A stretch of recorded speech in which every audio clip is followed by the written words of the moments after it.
What's up, guys? Chris from Review Cave here, and I am finally back with another manga review for One Piece Chapter 979, Family Matters. And I know it's been 2 weeks since the previous chapter came out, but this chapter was well worth the wait, honestly. I mean, almost practically every chapter of One Piece is worth the wait, though now we are going to get delays for future chapters due to everything that's going on in the world. So the next chapter of One Piece will also be delayed a week, so we're going to have to wait another 2 weeks for the next chapter of One Piece and see how that works out. But this chapter was honestly a pretty damn good one because not only did we get to see some good moments with the Straw Hats, we got some info dumps, and we also got to see the state of Onigashima one more time, and we got the name drop of Kaido's son.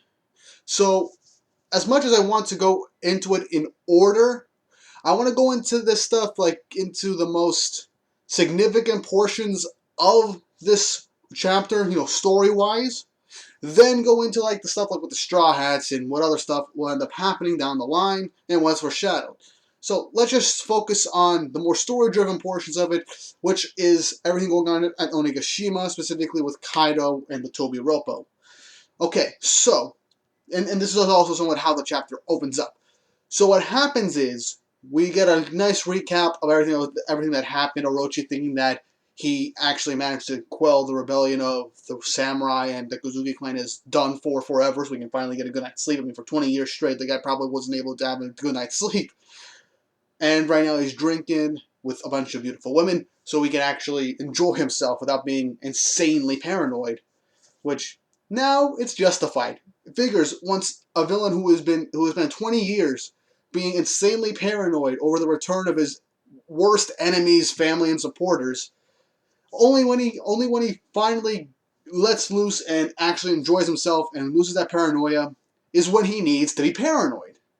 So I love that sense of irony in this part of the story. So what happens is that we cut to Tobi Roppo conferencing with Kaido in his somewhat throne room, I guess, for how Onigashima is laid out. And, I love, honestly, let me just talk about the Tobi Roppo for a second, because they have a pretty good dynamic with Kaido in general. I mean, they had a pretty good interactions with each other and dynamic. But with Kaido himself, it was honestly pretty damn good. And we also got to reveal that each member of the Tobi Roppo, as far as we know, were former pirate captains like Who's Who and Sasaki. And hell, I love how Sasaki was like, Kaido, I wasn't really enjoying myself that much. Let's go for a drink sometime. Something like that. And Kaido agreeing to it. It's like he has respect for Tobi Roppo, but like he does with his All-Stars, the flying headliners. So not to mention, honestly, the one member of the Tobi Roppo that I'm really warming up to is Ulti. Continuously shifting between happy and supportive of everyone, and then then going to, like, snapping at people for no reason whatsoever. I honestly love that, and how Kaido doesn't really mind it when she says, like, "Oh, this is a family matter. Get over yourself. We shouldn't be involved in this. It's your problem, not ours." I mean, that's not what she says, but that's pretty much the interpretation you get from it. So Kaido's like, "Yeah, I know, but whatever. I'm not the one that summoned you." So Kaido wasn't the one that summoned the Tobi Roppo. In fact, it was King. And the reason why was because King was like, if you knew it was me that summoned you guys, most of you probably wouldn't have, taken the opportunity to come see me. And he points out Sasaki and Who's Who specifically. Which they're like, probably. So the whole thing about this is that Kaido is essentially his son, whose name is Yamato, by the way. Interesting name. Apparently it's alluding to something like maybe a battleship that Japan had in World War II. So I don't know much about all this stuff, but it is what it is. So what happens is, we do know that the Tobi Roppo do kind of respect Kaido's son. Like, Black Maria basically says, "Oh, young Master Yamato is gone. Our task is to go after young Master Yamato. It's going to be a task." Something like that. So it does show that they have respect for Kaido's son. So it's very possible that Kaido's son is also strong. I mean, if you're the son of one of the strongest pirates in the world, it's very possible you're going to be insanely powerful. I mean, Katakuri is like the strongest member of the Big Mom Pirates.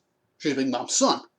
Also, I do kind of find that it's funny that people speculated that Katakuri was in fact the son of Kaido, which, I mean, there are theories that do have some backing to the possibility, but now that it's pronounced that Yamato is Kaido's son and not Katakuri, that's perfectly fine.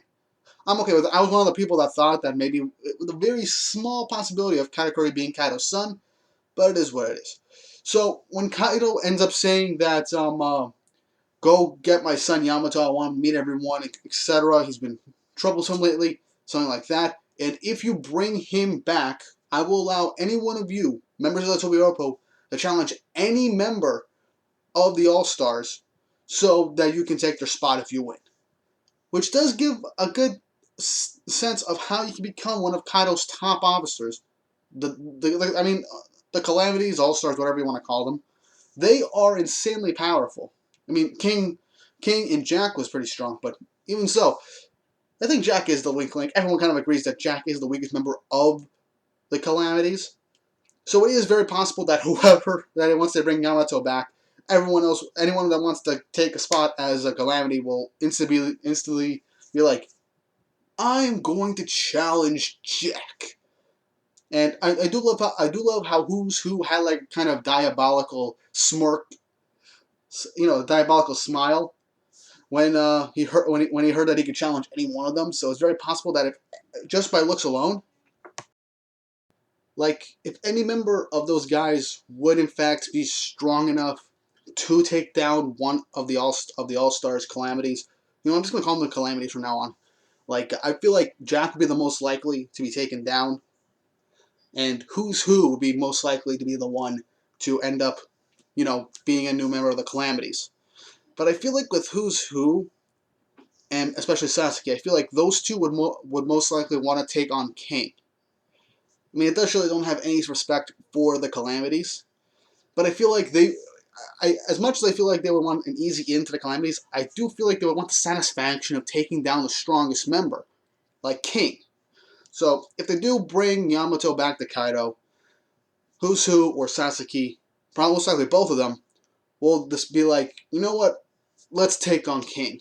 Or they'll do a bet and one of them will end up fighting King and the other one will end up getting the consolation prize, which is Jack. Now, the fact that every member of the Tobiropo was in fact members of their own pirate crews does in fact show that they are strong and they are like the second highest rank members of Kaido's forces, which shows a lot. I think page 1 is probably the weakest member due to the fact that Sanji was able to, with the raid suit, mind you, basically destroy him in his Spinosaurus form, from what I can remember. But yeah, these guys are tough. And moving on from this, I mean, honestly, I do want to see a fight between one of these guys and one of the Tobiropo and the Calamities, but I highly doubt it's going to be the case. So I do in fact feel like this could happen. But anyway, Kaido summons his secretary, from what I can tell, who is also a smile user, basically giving out the schedule of what's going on. So like Orochi and Kaido will make a toast. Big Mom's ship will come in. Big Mom and Kaido will announce their alliance, the world, the strongest pirate alliance. But after all that, Kaido will make one more final announcement. And everyone's being like, Kaido, this isn't like you. You don't really like keep secrets or hold anything in. You just say it right off the bat. And Kaido's like, this is out of character for me, but I do want to say this for later because if I say it now, it'll cause confusion down the road. So we have no idea what that could be. There are people stating that it's possible that since Kaido and Big Mom are in an alliance, to help solidify the forces, they might have like two of their kids, Yamato and one of Big Mom's daughters, like marry or something like that. It's possible. I mean, it's very highly possible. I mean, it could be something else, like maybe I'm going to give full control over my pirate crew to my son Yamato. Something like that, but I doubt that. Kaido's too proud of his forces for that. But either way, it is what it is. I feel like we're going to get a reveal of that later down the road. So, getting out of the whole story-driven moments, because I've been talking about it for almost 10 minutes, let's get into the Straw Hat portion, which was also at the beginning of the chapter. So, we see the Straw Hats all together. Frankie brings out the Black Rhino, his motorcycle, and the Brachio tank, the little tank that he has for Chopper to command as the general, which, as we both know, when combined, can make Frankie's the General Frankie the mech that he's got. So I really can't wait to see that happen. I mean, Frankie will probably use that to fight Queen, maybe.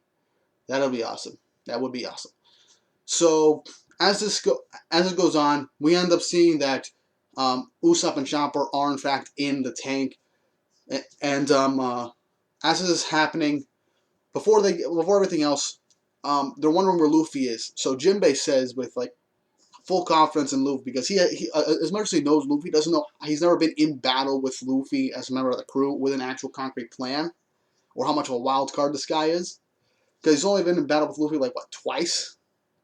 I mean, he understands who Luffy is, but not how he can affect a large-scale conflict like this, and how he tends to throw out the plans. So he's like, Luffy came to mind that Kid and his forces just charged straight into Kaido's towards Kaido's castle, and he's like, he doesn't know the plan. I better go tell him what the plan is and stuff like that. And then every member of the Straw Hats are like, Luffy's just gonna make it worse. I mean, it is obvious. It's Luffy. He never really follows any plans. Even when he starts to follow a plan, he's like, screw it, I'm just gonna punch everyone. Stuff like that. And he goes crazy.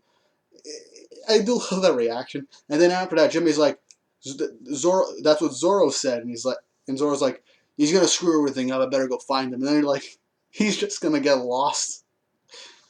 I love how in One Piece, in these like serious arcs, and even though we get all these snippets of hilarity, especially with the Straw Hats in particular, with how much they know each other, it's honestly hilarious to see their reactions when things are just going to end up going how they usually go. It'll just come down to just beating the hell out of everybody and plan be damned. So yeah, even with more stuff going on, with more Straw Hat moments, we do see Nami, Carrot, and Shinobu going into the tank with Chopper and Usopp. And Sanji's trying to go into the tank, and then he's like jealously looking down and being like, after being told there's no room, and he's like, Usopp, get out of the tank. I'm going in there. And Usopp's like, can you? I don't think so. Sanji, can you actually aim the tank better than I can? So yeah, Sanji's he's just gonna ride on the top of the tank, and Frankie tries to offer Robin a ride on the back of his bike. I mean, he doesn't really call out Robin, but he says, "There's room in the back if you want to take a ride." And Brooke just nonchalantly gets on the back of the bike as Frankie's about to leave, and Frankie doesn't realize until after he starts driving away that Brooke was the one behind them. He's like, the back of the bike's for girls. And Brooke's like, male bonding won't hurt at all. And honestly, that's honestly a good thing, because I don't think we've seen Brooke and Frankie like fight side by side together since somewhat a Thriller Bark, when Brooke was introduced. And it's going to be pretty funny to see those two characters, two of the latest additions to the Straw Hats before the time skip, have some kind of tag team moments. So as they're going around, Frankie says he's going to meet them in the back of the island to meet up with Kinemon's forces, since him and Dendro split up to go around the island to meet up in the back. And he gives a thumbs up to I can't talk. A thumbs up to Chopper, while Chopper's just overly excited just to act like an actual general, like commanding a tank, and it's pure hilarity. And we do get a nice moment with Jinbei and Robin, as well, since Sanji was offering Robin a chance to ride on the outside of the tank with him. She's like, it's just gonna be dusty and it's bumpy, stuff like that. I'd rather walk, and she's gonna be walking with Jinbei. So I do like how Jinbei's gonna be like, as much as I am gonna be like this, I'm gonna take this go through this calmly and rationally, so we don't screw this up. I want to be a great use my first fight as an official member of this crew. Ramon's like, that's a very mature way of thinking. I'm glad you're a part of this crew. Which, honestly, I do get that Robbie, Frankie, and Brooke are the oldest members of the crew up to this point, not counting Jinbei. But aside from that, Robin is the most mature out of all of them, the more rational one of the entire crew. I mean, Angie's also the smartest, but not everyone's an idiot. But just they tend to let their emotions drive what they do more times than nothing. Especially when it comes to Luffy, Zoro, and Sanji. Specifically Luffy in general. So having another calm, mature member of the crew like Jinbei along for the ride really does help. Plus, I feel like Robin and Jinbei can be pretty good friends since they are somewhat close in age because Jinbei's in his 40s, Robin's in her 30s as well, I believe. So yeah. So with that, I do believe that we could see some pretty good tag team moments with Jinbei and Robin as they end up going into the castle as well. Now, here's the thing is when that panel ends, we see a shadowy figure that's watching them. We don't get a full outline, just a little blur, dark blur with a wiggle or something like that, or a shrug. So for all we know, that could be Yamato, or it could be somebody else. It could be a member of Kyle's crew seeing all this. Maybe one of it could be one of Big Mom's children. It could be a member of the Big Mom crew for all we know. Now with all that hilarity done, which honestly it was appreciated because the Strats are splitting up again, and they're probably not going to be all together until the very end of the arc. So that's probably how it's going to be. But it was much appreciated to actually see those characters interact like they usually do, all together, and reacting to each other's idiocy. So yeah, that was really appreciated. Honestly, when I was reading that the parts with how Luffy and Zoro just gonna make everything worse, I was honestly kind of laughing. I was laughing. I was laughing for a couple minutes straight. Honestly, it was hard for me to take the rest of the chapter seriously. I had to stop for a few minutes just so I can stop laughing. So moving on, we actually do get to see how in the beginning of the chapter, Kandro was going towards Kaido's castle to warn Orochi, but since he'd never been there before, he got lost. Yeah, I I do see Zoro just bumping into them on his way, fumbling around the island, and then him saving Momo in the process. But anyway, in this scene, Momo's tied up. The Beast Pirates are taking Kandro because they have no idea that he's a spy, and also in this scene, Momo actually sees a dagger on the ground from one of the guys that Kandro beat up, and it's implied that Momo picked it up. So it is highly possible that we will see Momo end up. Sorry, we could see Momo break himself free and get away from Kandro, maybe even stab him just so he can get away and injure him. But anyway, the chapter ends. Luffy is in the main banquet hall with all the Beast Pirates trying to look for a kid and his crew, and they blended in pretty well. Luffy is actually using one of the Beast Pirates as a perch. He's standing on top of someone's head just to see where everyone is. We then get this moment where these guys throw away this food and stuff like that. And so they're going to throw it into this village, which is where Kinemon's wife's tea house is. And this helps flashback to Luffy helps Luffy flashback to Tama as how she's been starving most of her life, and almost on her birthday and stuff like that are the only days where she gets to eat somewhat of a full meal. And this triggers Luffy. He is pissed off. Every time that happens to Luffy, whenever you see the guy pissed off, he will in fact raise hell. So we're already three chapters into them landing on Onigashima. Luffy's already in the mansion, in the main hall, so to speak, of everyone drinking and dancing and everything. And Luffy's pissed. So he's gonna wreck everyone in that room. And I bet the kid and his crew are in fact gonna join in on the fun and you take advantage of Luffy being a distraction. When that happens, a lot of stuff's gonna happen. I honestly can't wait to see what happens next. And that's how the chapter ends. Overall, well worth the 2-week wait.